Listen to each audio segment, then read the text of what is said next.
కులీ కుతుబ్ షా దగ్గర నుంచి మొదలు పెడితే ఈ రోజున రేవంత్ రెడ్డి ప్రభుత్వం ఫ్యూచర్ సిటీ 30,000 ఎకరాల్లో నిర్మించడానికి చేస్తున్న ప్లాన్తో కలిపితే అందరి పాత్ర ఉంది.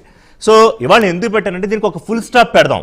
We need to put a full stop. అంతేగాని మిమ్మల్ని వివాదాల్లోకి లాగాలను, నేను వివాదాల్లో ఉండాలను ఆ నేచర్ నాది కాదని మీకు తెలుసు. సో రాజశేఖర్ గారు, what's your point on this అండి? ఏం మాట్లాడదలుచుకున్నారు ఈ అంశం మీద? Good evening sir. నమస్కారం అండి. దానిలో ఉన్నటువంటి ప్రజలందరూ కూడా ముందుగా నమస్కారాలు. మరి అది ఆ మాట అనేటువంటిది మాట, ఎందుకంటే ఎవరికైనా ఆ మాటే చేటు. ఎవరికైనా సరే మనం ఎప్పుడో కూడా మాట్లాడబోయే ముందు ఆచితూచి మాట్లాడాల్సిన పరిస్థితులు ఉంటాయి. రాజకీయాలు, రాజకీయ ప్రయోజనాల కొరకు మాట్లాడేటువంటి మాటలు వేరుంటాయి. అది విత్ ఇన్ ద స్టేట్ ఏదైనా మాట్లాడచ్చు. మరొక రాష్ట్రం గురించి మాట్లాడేటప్పుడు కొద్దిగా జాగ్రత్తగానే మాట్లాడవలసిన అవసరం ఉంది ఎవరికైనా సార్. ఎందుకంటే నాకు తెలిసి ఏంటంటే గతంలో ఈ రాష్ట్రం 14-19 ఇదే తెలుగుదేశం పార్టీ అక్కడ ఏపీలో అధికారంలో ఉన్నప్పుడు, లేదా ఇక్కడ మరి టిఆర్ఎస్ అధికారంలో ఉన్నప్పుడు ఆ టైంలో కానీ కొన్ని సందర్భాల్లో మరి చంద్రబాబు నాయుడు గారు ఇక్కడ ఇంటర్ఫీర్ అయ్యారని వాళ్ళ విషయాల్లో, ఏది ఎమ్మెల్సీ విషయంలో నోటు కేసు కానీ లేదంటే మరొక అనేక అంశాల్లో కొన్ని ఘర్షణలు జరిగినటువంటి మాట వస్తే ఆ రోజు రెండు రాష్ట్రాలకు సంబంధించి కొన్ని జరిగినాయి. అవును, సరే అది జరిగినాయి. అవన్నీ కూడా మరి ఇప్పటికప్పుడు వదిలేయాల్సింది, మర్చిపోవాల్సిన అంశాలు తప్పితే కొనసాగించాల్సిన అవసరం ఏం లేదు. తర్వాత మేము అధికారంలోకి వచ్చిన తర్వాత కూడా, వైఎస్ఆర్ కాంగ్రెస్ పార్టీ అధికారంలో వచ్చిన తర్వాత కూడా జగన్మోహన్ రెడ్డి గారు కూడా సరే రెండు రాష్ట్రాల్లో తెలుగు వాళ్లే కాబట్టి కలిసిమెలిసి ఉండాల్సిన బాధ్యత ఉంది, ఇచ్చిపుచ్చుకునేటువంటి ధోరణితో వెళ్ళాలి అనేటువంటి ఆలోచనతో మేమున్నప్పుడు కూడా అలాగే జరిగింది. కానీ ఇప్పుడు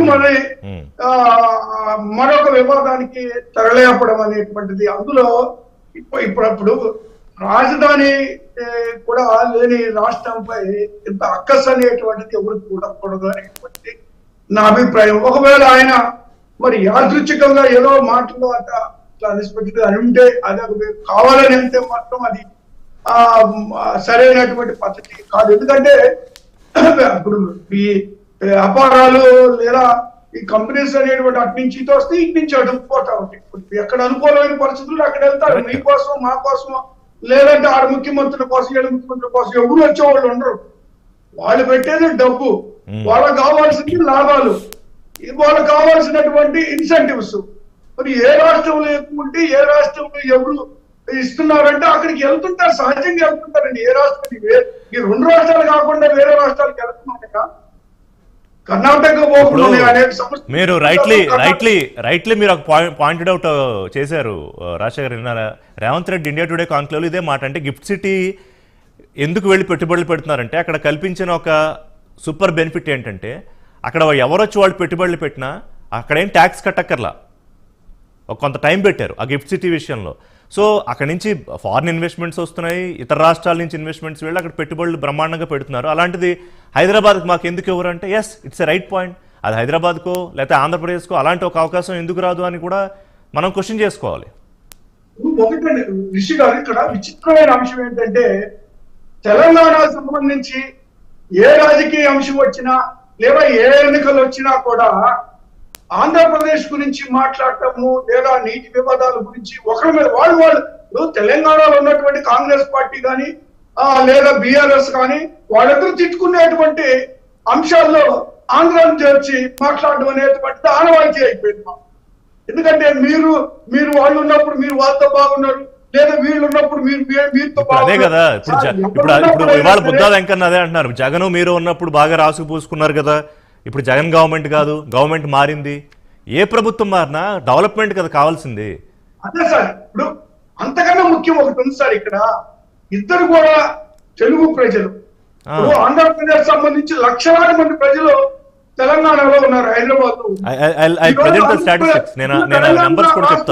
ఇంతలో డెవలప్ అయిందంటే ఆంధ్రప్రదేశ్ కీలకమైన భూమిక పోషించబట్టే తెలంగాణ ఇంత డెవలప్ అయింది.